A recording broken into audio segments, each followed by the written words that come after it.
Hello, this is Pavel. This was today's news brief. Everything I've read or thought about the using technology for the service businesses. For those who don't know, I am working on a technology side and I'm helping service businesses to become a technology company. So we've been using technology for all of our lives, and all time up until now, it was a supporting function for any business.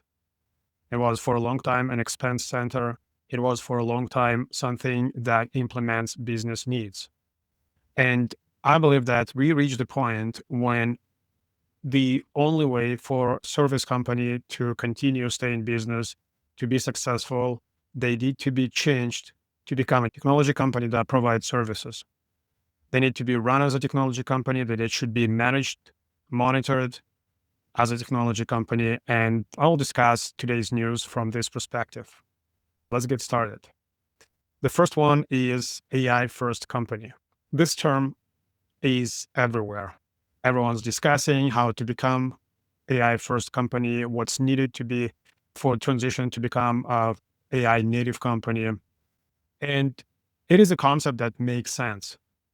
There's a completely new technology, and the processes that build around old technology is just going rapidly outdated. But at the same time, it is not 100% clear. Obviously, because there's no definition what it is to be an AI first company. So last year or 2 years ago, when the general consent was that we need to start using AI, that was a little bit clearer. We need to start using AI. But recent polls suggest that 80 over 85% of the people, they said they everyday users of AI. Any company, it probably will be hard to find a company nowadays that would say that do not use AI, one form or another. So are they AI first, AI second, and how it is important to put your business into this ranking of grading? And I think the problem is that it's not only lack of definition, it is also changes the purpose why the business exists. There's a higher level why on the top of being AI native or AI first. It is delivering services. And one of the concepts I always put on the table when we talk about using effectively technology for the business purposes is managing cost of service delivery. This is the concept that every service company must have as a number one priority. And it's a very loaded topic. If you think about classical operational management, if you think about manufacturing that is perfected operational management to the point that they know cost of delivery to the penny, all of the methodologies like lean, agile, activities that producing results, activities that are wasting resources or time or money, this is all loaded in this concept of cost of service delivery. And if cost of your service delivery, and if your goal is to manage it effectively and reduce moving forward, then there is hard to avoid the technology that enables this, meaning AI. And this is where it's all fit in place. Yes, in order to reduce cost of service delivery, you need to optimize workflow. You need to review existing business processes. You need to plug in the pieces of technology that make something that wasn't possible just 2 years ago, unless it's done by human. All of this is applying the same concept as people loading in the AI native or AI first company, but now from the business perspective. Let's focus on managing cost of service delivery. And you can't manage cost of service delivery unless you know what's your current cost of delivery. Next hot topic is agents, agentic workflows, agentic frameworks, and how they're applicable to the current business.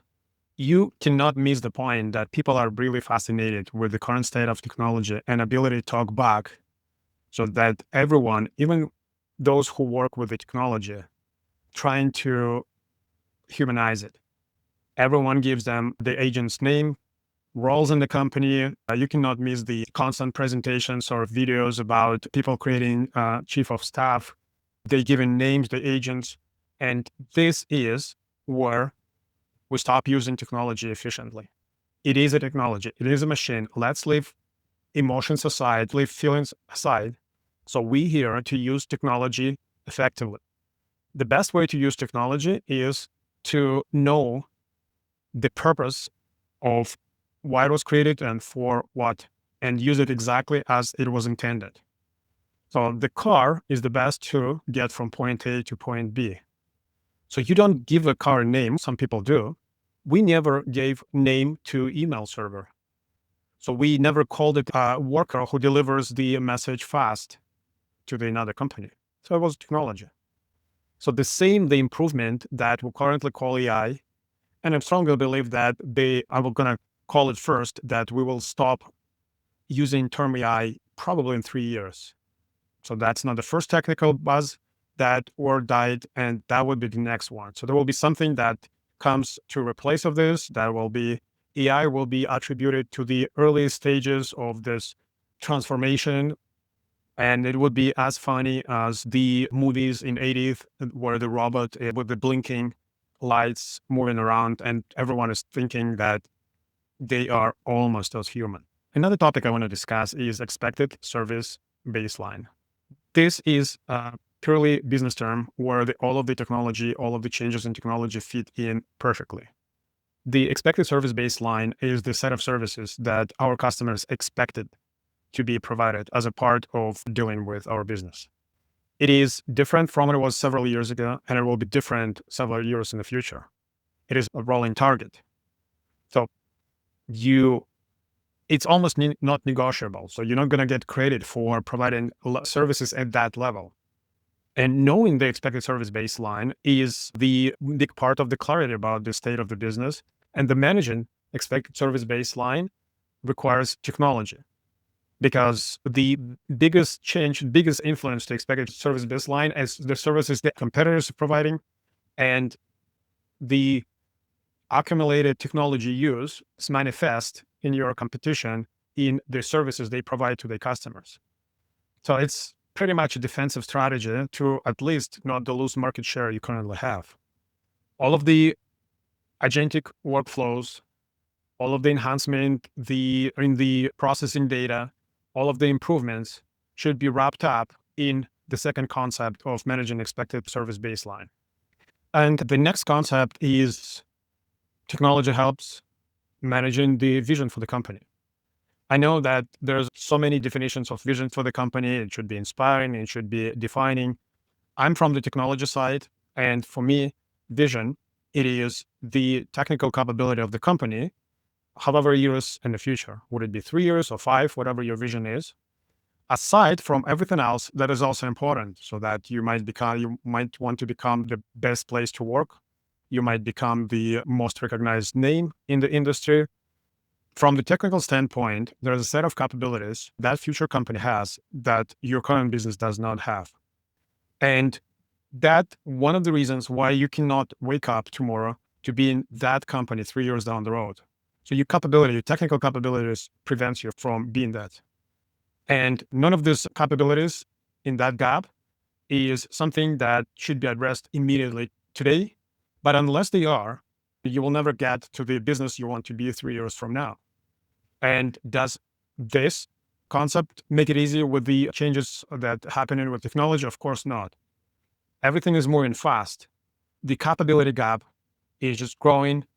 You're trying to shrink it by increasing the capabilities of your business, but the customer expectation, the competitors will raise the bar.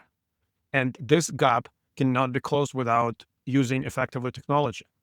So we manage cost of service delivery, we manage service baseline, and we manage vision of the company. Is there any other concept? Yes, there is one more concept that says managing risk. Every time I see recommendation moving with the new technology, moving with the new service, I always think that, yeah, it works for today. Risk, exposing data outside, risk of losing data, risk of compromising the client data should always be considered. Security becomes everyone's problem. Up to recently, small companies were immune to this just because of the cost of manually creating highly orchestrated attack was overweighting the benefit. And now AI is dropping this cost to almost non-existent that the risk is drastically increasing for all service companies. So managing it properly, coordinating all 4 areas of the focus, this is the target for the business that wants to become a technology company. That's it for today, and I will see you next time.